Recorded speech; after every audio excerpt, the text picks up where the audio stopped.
Hi, we continue in 2 Samuel 7 today as our story takes a bit of a surprising twist. At least if we don't know where the story's going, it can come up as a surprising twist. When after David has proposed the idea of building a temple for a house for Yahweh, and Yahweh has said, I've never lived in a house, I've never wanted a house, we find that, as you can see on the left side of the screen, after your days are fulfilled, I'll raise up your offspring after you, and he will build a house for my name. So what is it? Does Yahweh want a house, or does Yahweh not want a house? We're going to have to enter into our story and see what's going on there. So as you can see on the right side of the screen, I won't go over this in detail as I've been doing throughout our unit here as we've been looking at David's acts of consolidating the legitimacy of his royal reign. And you can see all the ones we've looked at so far. If you haven't watched the introductory video for this whole unit, I encourage you to do so we can see some of the themes that are flowing through this. But now we're on this part here, plainly, an assertion of Yahweh's superior authority, which is not how it started. It started with David feeling inferior, or at least maybe ashamed that he was in a nice house of cedar financed and built by Hiram of Tyre, and Yahweh was in a measly tent. But as we've already heard in this section, Yahweh said, I've never wanted a house. I'm a moving God. I'm not, one who settles in place like you. And so we'll continue as we've been looking at the chiastic shapes of our pattern. We've gone through this one here, and now we're going to be on this here. We're going to look at 12 to 16 today. Verse 12 does not fall into the chiastic pattern, as we can see, because plainly 13 and 16 are framed by house, throne, kingdom, forever, as you can see here and as you can see here. And 12 sits outside of it, and we'll see 17 sits outside the chiasm as we look at David's response next time in 18 to 29. As we've been looking at key words in our immediate section, plainly the key word is the Hebrew word kon for establish. Establish his kingdom, establish his throne, and we see that repeatedly throughout here. And then we'll see it one more time down there in David's response, as in response to what Yahweh is saying. While we're on that, let's look at the question of establishing the kingdom, and then we'll jump in the verse here, because here's our whole passage. And what we've seen already in our immediate section is that David then perceived that Yahweh had established him king over Israel. As I noted at the time, it came in response, interestingly, to King Hiram of Tyre providing the materials and the people to build David's personal house. But we also saw earlier, back in 1 Samuel, as Saul said to Jonathan, for as long as the son of Jesse, David of course, lives upon the earth, neither you nor your kingdom shall be established. Saul using that as a threat against Jonathan. But Jonathan did not have monarchical ambitions. He was happy to be David's friend and help David achieve his ambitions, and that's, of course, what happened. And similarly, earlier, Samuel had said to Saul, Yahweh would have established your kingdom forever, but now your kingdom will not continue. So in place of Saul, who we'll see mentioned here in verse 15, and in place of Jonathan, who's dead along with his father, we see this here. And we'll see it repeated when Solomon finds his kingdom established in chapter 2 of 1 Kings, and also he'll name that there. And then we'll also see it another time, 3 times in that chapter, highlighting the underscoring that it was getting to Solomon that perhaps all the narrative, or at least a big chunk of the narrative, was about. So let's put up our key words and listen to a little of what we hear, and then we'll look at a passage from 1 Kings that retells the story in a very different way, and we'll have to see what we can imagine the relationship is between those. As we start, Esslinger notes here as we enter into this section that modern scholars have been, he says, quote, hooked by the same rhetorical strategy that snagged David. The legacy of such bait-taking is the academic consternation over Davidic and Sinaitic covenants and how to explain the chafing between conditional and unconditional covenants, which is to say, the Sinai covenant in the Exodus seems to be conditional. I will be your God and you will be my people, but you must keep the covenant or it'll all turn into something else, whereas this one seems to be unconditional.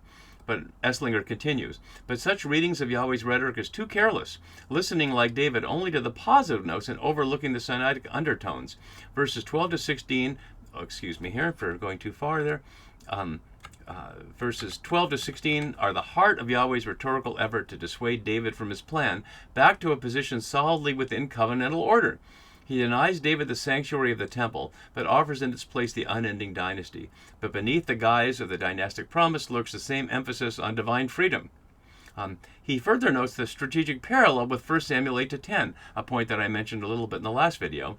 He says, David cannot build his temple any more than Saul could endure as king. But Solomon, though a darker shade than David, can build the temple just as David, less innocent than Saul, could be king in place of Saul. And why is that? We'll have to explore further to find out. As Lessingler notes, and as Falkman also agrees, there's no need to posit different sources or some confusion here. We've already seen in this passage that Egypt was mentioned. Yahweh named his mobility by citing, "Ever since I took you out of Egypt, I've not been in a house but in a tent or a mishkan," as we saw. So there's not only not a contradiction with the Egypt story, it's brought into this story to highlight that they're meant to be fitting together, as we'll see. And this one is not as unconditional as it might sound like when we look more closely at it. So let's do that. So when your days are fulfilled, a biblical figure of speech expressing a peaceful death, but only in the Deuteronomistic history at 1 Samuel 18 and right here, interestingly 19 times in the Masoretic text otherwise. And you lie down with your ancestors, or literally with your fathers.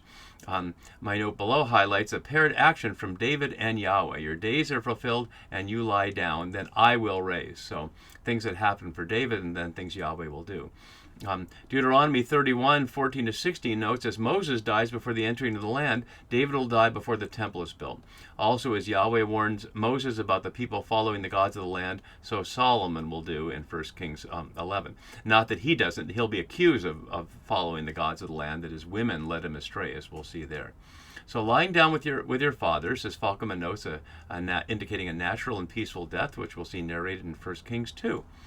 I will raise up your offspring after you, using the word quam, an ordinary word for standing. This is ironically modified at 12:11. Let's look at that there. Thus says Yahweh, I will raise up trouble against you from within your own house. And that's in response to the Bathsheba and Uriah situation. So a lot of raising up by Yahweh, who remains in charge. Raise up your offspring, literally your seed, both in Hebrew and the Septuagint. But what seed? We've already heard that David has many sons. We saw that he had 6 sons from 6 women when he ruled in Hebron, and in his time in Jerusalem, he'll have 11 more sons from a variety of unnamed women. So at some point, there's going to be 17 sons, and I don't know how many daughters. The word daughter was plural, but we only hear about Tamar. So which one of those? We, of course, already know the quote-unquote right answer is Solomon. But in the story, if we didn't know that, we wouldn't know. We'd have to wonder which one it would be. Would it be the firstborn, or is there some other principle? But it isn't named here. So I will raise up your offspring, making it sound like there's just one, not one of your seed, but your seed, who shall come forth from your body, which is interesting at 2 levels. At one level, it's suggesting that David is giving birth, which is plainly not the case.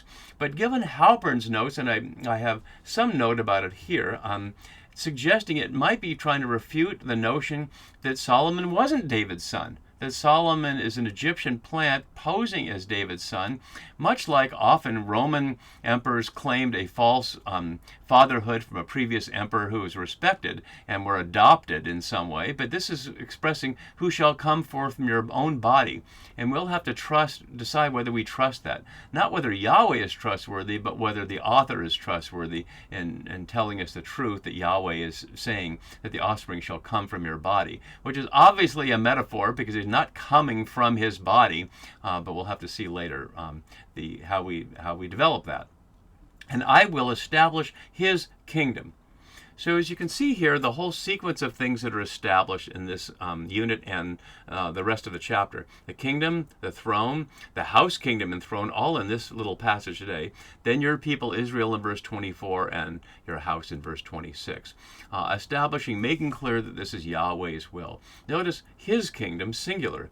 As Halper notes, the text as it is worded excludes from the succession those collateral descendants of David who do not trace their ancestry through the temple builder, which is to say Solomon. And there are many others, as I was just noting. So it's not clear about the relations by the rest of those. And now it's all focusing on this person. You'll see that all the rest of our scene here until verse 16 is about this unnamed person who isn't born yet. And that had nothing to do with what was immediately happening, but here it is. So he shall build a house for my name, and I will establish the throne of his kingdom forever. Notice the parallel here with Psalm 127:1. Focused on Yahweh's responsibility for building the house there. So He shall build a house for my name here. As Falcon notes, only in verse 13 does bayit, the word for house, mean temple for a moment, and nowhere else for the rest of this long chapter. As we've seen, it can mean simply a physical house, it can mean the house of David as a dynasty, or the people, the house of Israel. So I will establish the throne of his kingdom, literally the seat, kisse. We've seen it a couple of times earlier. Throne as self, as a fancy seat, is not something we know as part of Israelite tradition, although in the book of Revelation it certainly shows the one who is the Ancient of Days on a great throne and people gathered around the throne. So it's a pretty widespread image as a seat of power, but we'll see it especially emerging in the succession. And then we get to the key word ad olam, forever. And I want to bring up Jeske's recent piece here, an exegetical brief on ad olam, forever. And as he notes right here at the start, the basic meaning of ad olam is not eternity. The first is ancient time, antiquity, and the second meaning is indefinite futurity.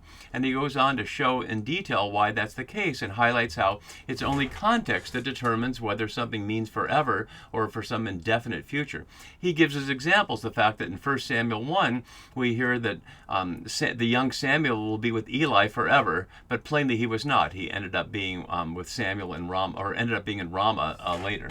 And we see a number of other examples of that, where it means some distant time in the future. And so what that brings up is there a promise here that this Davidic throne will be there forever, which it plainly was not. It was plainly destroyed during the exile, or simply for an extended period of time, which it was for some 300 plus years. And yet the understanding of it as at least some sense of forever is what led, as we saw at the beginning of this chapter, from the Psalm of Solomon 17, from roughly just before the time of the Gospels, still a hope that the throne of David and the kingdom of David would be reestablished. And we saw that in the references, and starting in Matthew 1:1, to Jesus' genealogy through his foster father Joseph coming from the house of David. So certainly the understanding, if it wasn't forever, it was meant to be forever with a mere 600-year interruption. But of course, even after the Romans, there was no king on the throne in Jerusalem. So that was really the end of it in exile, with some brief little exceptions that did not meet the promise. So we can know as readers that this does not necessarily mean forever. It means into some indefinite future, which is apparently far enough for the living people at the time. And then we hear something very different. I will be a father to him. And as my note below says, only here in Deuteronomy 32:6 is God called Father anywhere in the Deuteronomistic history. And clearly this is echoed into Psalm 2. I will be a father to him, and he shall be a son to me. And let's see that right here. We see it here in verse 6 and 7. I have set my king on Zion, my holy hill. I will tell of the decree of Yahweh. He said to me, you are my son. Today I have begotten you. Ask of me, and I will make the nations your heritage and the ends of the earth your possession. You shall break them with a rod of iron, which is a little ironic because you see in the same verse that Yahweh says, I will punish him with a different kind of rod. So plainly, Psalm 2, a royal psalm expressing that the king is God's son. Something would be universal in the ancient world, that the king would be a son of the god or related to the god. Certainly the Roman emperor was that, a son of a god. But if you're a follower of Jesus, identify as a Christian, you might hear, wait a minute, I thought Jesus was the only Son of God, and that would be a great misunderstanding, because Jesus becomes Son of God in the same way that Solomon does, by this relationship. And so we see in the Synoptic Gospels, and all the Gospels really, but especially in the Synoptics, we hear the voice from the sky, you are my beloved Son, or at least you are my beloved. So we hear that relationship there, but we might all hear that call to us. It's not unique to him, but that would take me back to Genesis, and that's another story. But this is the first time we hear explicitly that God is as a father to the king and the son to God. When he commits inequity, literally the word here, without the vowel, you can't pronounce it, meaning twisted or distorted. We've only seen it one other time. We'll see it in the end of the Absalom story, at the very end of the second book of Samuel, and then we'll see it another time in 1 Kings. I will punish, which is not a good translation here. The hiphil of this verb means to decide, adjudge, or prove, and it's only one other time they do it in Deuteronomistic history. So we can read this as, I will judge him with a rod such as mortal use with blows inflicted by human beings. As my note below highlights, the parallel lines both imply that Yahweh's judgment will be accomplished through human means. just as Yahweh protects Israel via David. So we saw that in the previous part of our chapter here, that Yahweh said, I will protect Israel and make Israel safe, but it's through David. Similarly here, the future king will be punished through human beings. And so let's look more closely at the words here. The word for Rod Shevet here meant tribes just a few verses earlier. We saw it as tribal chiefs.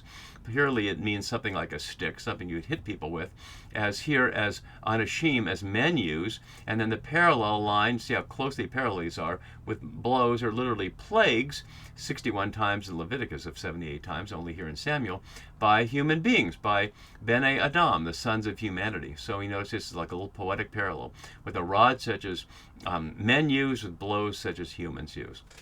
So when the king commits iniquity, human beings will be the vehicle of Yahweh's punishment, or judgment at least. And we'll see that in 1 Kings 11 and 12 with the outcome of the Jeroboam rebellion. That's what it's certainly referring to. But perhaps also referring to future kings beyond just the immediate one, although it's all singular here. Then there's a qualification, but I will not take my chesed from him, or literally turn aside, 3 times in this verse, never translated that way. Here, here, and here, the same word, but translated take, took, and put away for reasons I can't understand. My chesed, the key to who Yahweh is, we can see a parallel in Jeremiah 16:5. For thus says Yahweh, do not enter the house of mourning or go to lament or bemoan them, for I have taken away my peace from this people, says Yahweh, my chesed and mercy, the opposite of what is promised here. And notice, recalling, as I took it from Saul. The last time we're going to see a reference back to Saul, we'll see a reference to his grandson coming up in a little while, but not quite yet, whom I put aside from before you. So remembering that as David is caught between the rejected Saul and the house builder, his son Solomon. And now finally back to something about David for the first time in our story. Your house and your kingdom shall be made sure or confirmed, using the same different word, not kon, but here the word that you might see is amen. So you can see there, if there was a vowel there, that would be amen. Only here in 2 Samuel. We saw it a couple times in 1 Samuel, as we see there. So shall be made sure, or it will be, ad olam, whether that's forever or for a long time, and your throne the same way. And we could stop there, except for a couple of things that make this a little more complicated. And that's how Solomon will retell the story in 1 Kings. So what I've color-coded here is the red is what's omitted, the black is what's kept, and the green is what's added. So we saw here the beginning of when Yahweh referred back to, since the day I brought up the people from Egypt, describing what Yahweh was about, not wanting a temple, not needing one, but being free. And yet we hear here something that's a complete lie. There's no other way to say it. It's just a complete lie, propagandistic lie. You know that my father David could not build a house for the name of Yahweh his God because of the warfare with which his enemies surrounded him. But it's such a lie because our chapter began precisely with the fact that Yahweh had given rest from all his enemies around him, the exact opposite of what's being claimed here. So this is just a bald-faced lie. And there's also lies of omission. By omitting all of Yahweh's protests and by omitting all of this here, stories get changed. It's what I see so often, and maybe you do too, where people take biblical quotes out of context and they sound like they mean one thing, but when you put them back in their context, they mean something completely different. That's true of all speech, whether that's biblical speech or a politician's speech or your speech or my speech. And it's interesting, the text shows us Solomon doing that. This is not like 1 Chronicles, which is rewriting the entire story from a much later time period and perhaps hoping you won't compare. This is just in the very next book, literally just a few written pages later in a codex, not that far in a scroll, where he's telling a plain lie. The black part is not exactly the same language, but it's pretty close, so I left it in the black there. Then recalling here that since the day I brought out of Egypt, but it's again switched. Instead of saying I have not lived in a tent or a tabernacle, the Mishkan, as we've looked at, it says I have not chosen a city from any of the tribes of Israel in which to build a house, that my name might be there.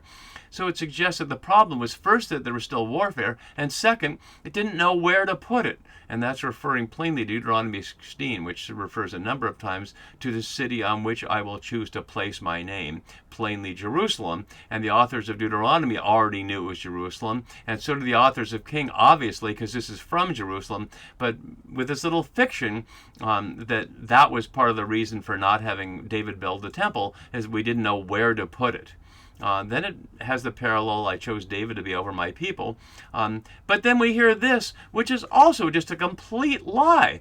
But Yahweh said to my father David, you did well to consider building a house for me. That's not at all what Yahweh said. And what we're seeing here is Solomon is a liar in the name of Yahweh. This is in the Bible, so if you think of the Bible as the Word of God, well, we have to qualify that. And, of course, my bigger argument is that this is all religion of empire stuff, so it's against the way of God that Jesus embraces, which is the religion of creation, which is not about kings and hierarchies and violence and war, but about peace and inclusion and working things out together, because we're all made in the image and likeness of God, as we see in the first chapter of the Bible. But Solomon, acting as a propaganda king, trying to make it all look good for him, and that there was always a plan to build Yahweh a house once we got these couple of obstacles out of the way, where to put it and warfare out of the way, then your son who shall be born to you shall build the house for my name. And so we'll see that ought to make us suspicious of everything we hear about Solomon, and that's part of what Halpern will do, to suggest that Solomon is, contrary to the text, is not a child of David and is not even an Israelite, but all the decorations of the temple show who he's really working for, Pharaoh in Egypt. But it'll take us a while to get there. Meanwhile, we'll hear what David has to say to all this that Nathan reports to him from the mouth of Yahweh. See you for that next time. Bye-bye.